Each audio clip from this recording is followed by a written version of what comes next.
Assalamualaikum warahmatullahi wabarakatuh. Bertemu lagi bersama saya Jumatul Aini dengan NIM C1C0 18002. Baiklah, di sini saya akan menjelaskan mengenai aspek keperilakuan pada akuntansi pertanggungjawaban. Nah, di sini ini tugas ke-6 dari mata kuliah akuntansi keperilakuan yang diberikan oleh dosen kami, yaitu Wirmi Eka Saputra, SE MSI. Nah, baiklah, di sini saya akan menjelaskan secara singkat apa yang dimaksud dengan akuntansi pertanggungjawaban. Jadi, akuntansi pertanggungjawaban merupakan istilah yang digunakan dalam menjelaskan akuntansi perencanaan serta pengukuran dan evaluasi kinerja organisasi sepanjang garis pertanggungjawaban. Nah, di sini akuntansi pertanggungjawaban ini meliputi pendapatan serta biaya-biaya.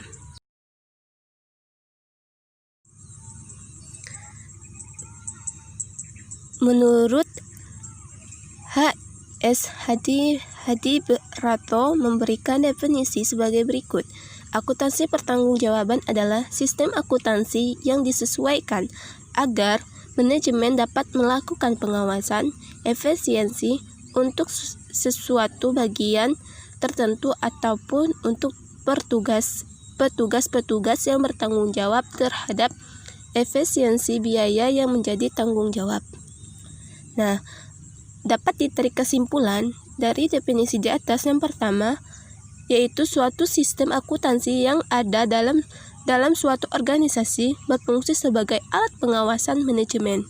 Yang kedua, suatu sistem akuntansi yang menyusun dan melaporkan pendapatan dan biaya untuk pusat pertanggungjawaban. Nah, untuk materi selanjutnya yaitu tujuan dan keuntungan akuntansi pertanggungjawaban. Nah, dalam hal ini, berdasarkan tujuan-tujuan yang dikemukakan, yaitu akuntansi pertanggungjawaban adalah membebani pusat pertanggungjawaban dengan biaya-biaya yang dikeluarkannya. Nah, maksudnya di sini yaitu akuntansi disimpulkan bahwa tujuan dari akuntansi pertanggungjawaban adalah mengadakan evaluasi hasil kerja suatu pusat pertanggungjawaban untuk meningkatkan operasi perusahaan di waktu yang akan datang. Keuntungan dari akuntansi pertanggungjawaban adalah individu dalam organisasi ikut berperan dalam mencapai sasaran perusahaan secara efektif dan efisien. Nah, untuk fungsi akuntansi pertanggungjawaban itu ada 4. Yang pertama itu penilaian kinerja pusat pendapatan, terus ada penilaian kinerja pusat biaya, terus ada penilaian kinerja pusat laba, dan penilaian kinerja pusat investasi. Nah, adapun kegunaan akuntansi pertanggungjawaban bagi manajemen, yang pertama yaitu informasi akuntansi pertanggungjawaban sebagai dasar penyusunan anggaran. Nah, dalam hal ini, proses penyusunan anggaran ditetapkan siapa yang akan berperan dan dalam melaksanakan sebagian aktivitas pencapaian sasaran perusahaan, dan ditetapkan pula sumber daya yang disediakan untuk memungkinkan manajemen berperan dalam usaha pencapaian sasaran perusahaan tersebut, diukur dengan satuan moneter standar yang berupa informasi akuntansi. Nah, untuk yang kedua yaitu informasi akuntansi pertanggungjawaban sebagai penilaian kinerja manajemen pertanggungjawaban. Nah, di sini kita sebagai penilai kinerja manajemen pertanggungjawaban, di mana pengendalian dapat dilakukan dengan cara memberi peran bagi setiap manajer untuk merencanakan pendapatan ataupun biaya yang menjadi tanggung jawab, dan kemudian menyajikan informasi realisasi pendapatan dan biaya tersebut menurut manajer yang bertanggung jawab. Nah, demikian informasi akuntansi pertanggungjawaban mencerminkan skor yang dibuat untuk melaksanakan peran manajer tersebut dalam mencapai sasaran perusahaan. Nah, untuk yang ketiga yaitu informasi akuntansi pertanggungjawaban memungkinkan pengolahan aktivitas.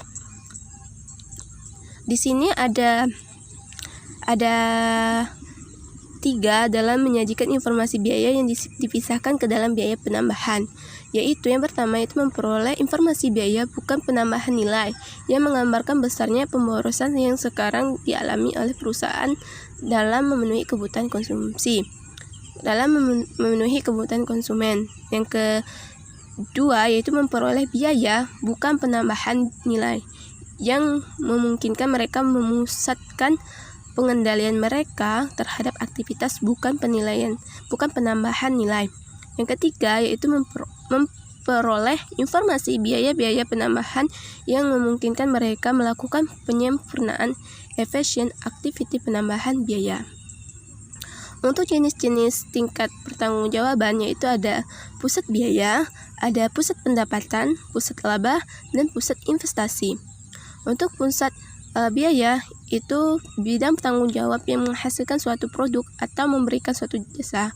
Manajer bertanggung jawab atas pusat biaya memiliki diskresi akan kendali hanya atas penggunaan sumber daya fisik dan manusia yang diperlakukan untuk melaksanakan tugas yang diberikan kepadanya. Terus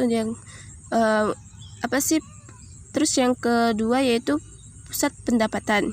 Nah, di pusat pendapatan ini mereka akan diukur kemampuan untuk mencapai target penjualan yang telah ditentukan sebelumnya dalam batas tertentu.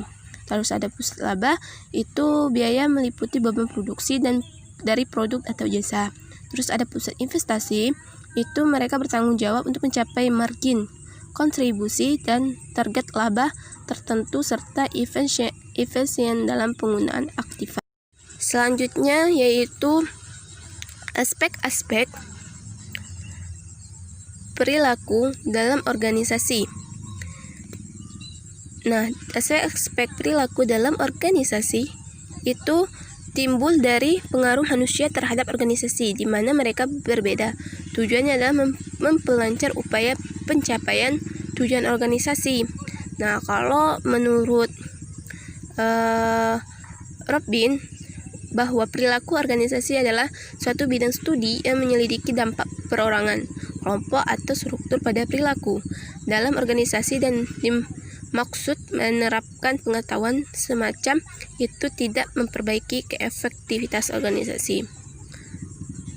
Dalam aspek perlakuan pada akuntansi pertanggungjawaban itu memberi suatu kerangka kerja yang berarti untuk melakukan perencanaan, agregasi data, dan pelaporan hasil kinerja operasi di sepanjang jalur tugas yang dibebankan kepada mereka yang merupakan penilaian terhadap kerja perusahaan yang bukan sebagai mekanisme personal untuk akumulasi dan pelaporan data secara menyeluruh. Oleh karena itu, aspek-aspek keperilakuan juga menjadi sorotan penting dalam implementasi akuntansi pertanggungjawaban. Sebagai contoh dari gagalnya pusat pertanggungjawaban untuk mengakomodasi aspek-aspek perilakuan secara tepat. Faktor penyebab pembangkaran para karyawan dikarenakan tidak sesuai tenaga dengan hasil yang mereka peroleh. Memang sangat betul, motivasi tiap karyawan merupakan salah satu solusi dari penyiapan tersebut. Namun yang jadi masalah bentuk tidak motivasi tersebut sesuai dengan kebutuhan yang mereka harapkan, dan betul tidak hal tersebut bisa menumbuhkan semangat kerja mereka.